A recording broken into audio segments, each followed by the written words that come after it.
La década de 1920 a 1930 fue una etapa que podría considerarse brillante en los anales de la nación mexicana, recién salida de un conflicto bélico que cambió para siempre las vidas de todos sus habitantes y de los países vecinos. La Revolución Mexicana acababa de entrar en la esperada transición de la lucha armada, y las reformas tan prometidas por los contendientes y tan esperadas por la ciudadanía, comenzaban a aplicarse en varios estados de la República. La maquinaria encargada de llevar a cabo los cambios sociales, culturales e industriales que el pueblo necesitaba, marchaba a pedir de boca, hasta que le tocó el turno al estado de Sinaloa. En 1926, ante el avance de la reforma agraria, del máximo jefe Plutarco Elías Calles, nace el Contramovimiento Agrarista Sinaloense, un movimiento no oficial pactado por los latifundistas del estado del noroeste, que pretendían oponerse a esta reforma si fuera por la fuerza de las armas. Por entonces, no existía fuerza armada alguna que velara por los intereses del pueblo en Sinaloa, que seguía siendo manejada por los ricos hacendados mezcaleros, cañeros y ganaderos de las villas sureñas.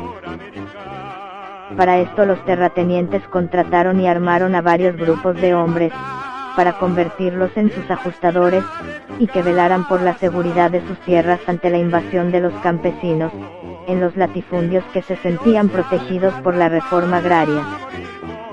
De esta manera, nacieron bandas armadas como los Pineda, los López y los Dorados.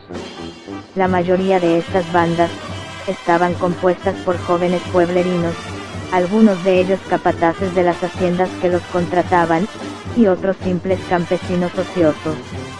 Armados con equipos exclusivos del Ejército Federal, rifles Mauser, carabinas Winchester 30-30, pistolas Remington y Colt, vestían ropas típicas de rancheros, sombreros tejanos, botas de cuero, camisas de paño o de lino, con paliacates y franelas. Es esta la época convulsiva que ve nacer la figura legendaria de Rodolfo Valdés, mejor conocido como el Gitano. Alto, corpulento y tosco, con la mente fría como una culebra, y el temperamento de un niño de 10 años. Berrinchudo y caprichoso, enérgico y explosivo, siempre dispuesto para la violencia y el despilfarro, no se lo pensaba dos veces a la hora de asesinar. Había dado muerte a varios a su corta edad, y se dice que tenía la costumbre de disparar balas con su firma impresa en ellas. Era un joven de 24 años, vecino de Aguascaliente de Gárate, en el municipio de Concordia. Lideraba una banda bien organizada y bien armada, financiada por varios terratenientes concordenses, cozaltecos y mazatlecos. Vestía pantalones de vaquero, botas altas, camisas holgadas y desabotonadas en el pecho, sombrero vaquero y gafas para el sol. Le decían el Gitano por su postura despachada y los colgajos que acumulaba en su cuello y sus mangas, adquiridos de los indígenas tepehuanos y huicholes del sur de Sinaloa. Los Valdés eran una añeja familia del poblado de Aguascaliente de Gárate de Concordia, trabajadores de las plantaciones cañeras de don José Gárate, desde hacía mucho tiempo, y Rodolfo, desde muy pequeño, fue mandadero y peón del viejo hacendado. Había demostrado una inteligencia nata y una lealtad inquebrantable hacia la familia, por lo que ante la llegada de la reforma agraria al estado de Sinaloa, se unió a la causa de los antiagraristas, que defendían sus latifundios de los movimientos regionales, encabezados por políticos de Culiacán y Mazatlán, esto en 1927, fecha en la que comienza el movimiento agrarista de la mano de Jacobo Gutiérrez. El Gitano tenía 23 años, y ya se le conocía como a un individuo violento. Reunió primero a un grupo de una docena de amigos suyos, de quienes prontamente se erigió en líder y representante. Casi todos ellos eran vecinos del mismo poblado de Concordia.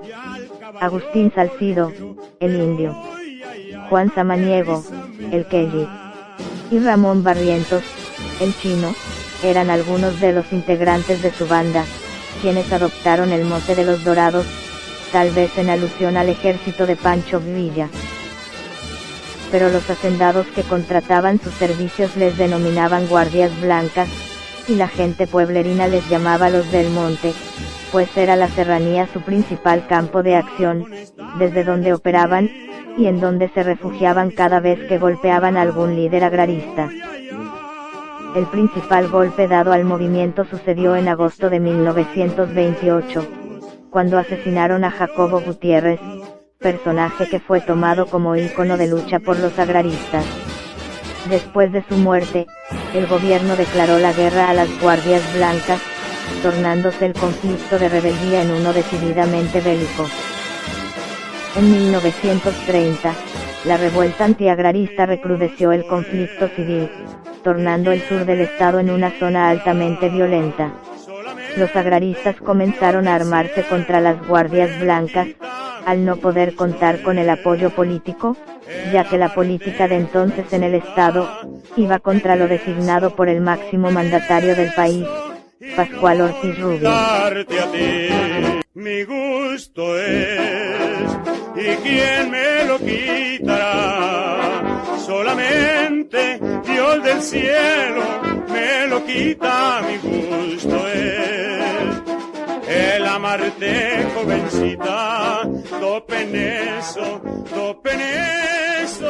y no olvidarte a ti.